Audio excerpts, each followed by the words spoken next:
Panawagan po sa mga walang jowa dyan. Mag-log out na po kayo.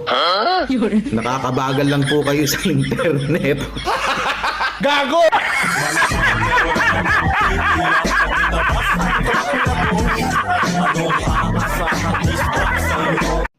Ano?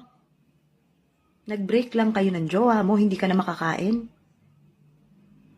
Bakit? Dinala niya ba yung ulam?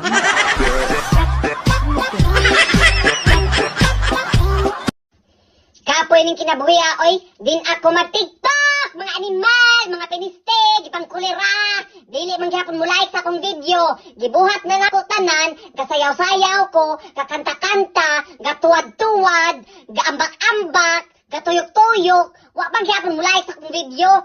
Pero ang uban diha kay gwapa man, magpa-cute gani, pakita gamay silang tutoy, daghaday mo like, mga animal, lami kay ba, makasud pa lang ko aring TikTok, ako na ni sila gipagtuok usa-usa, kapoy ninyo, oy mga animal, mga gwapa, panglayas mo sa TikTok, ako'y taon, ba't ikong naway mo like sa akong video, pangkulirahon pa lang mustanan mga gwapa mo, mga matay ng mga gwapa, atay kinabuhi ay, undang nako.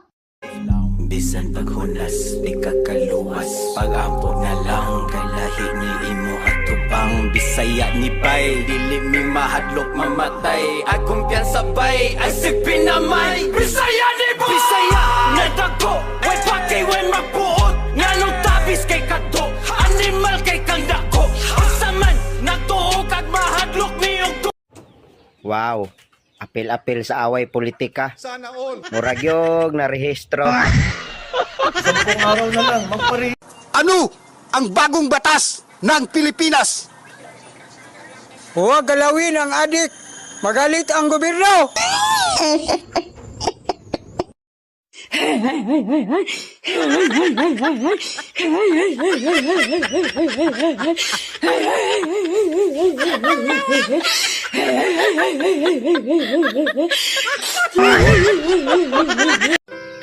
Sa una, nagtuog yun ko nga inig-abot na to sa edad nga 30, ma-stable na tatanan.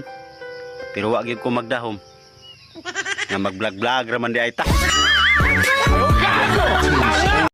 Huwag kang magalit kung hindi tayo parehas ng presidente. Magalit ka kung parehas tayo ng jowa.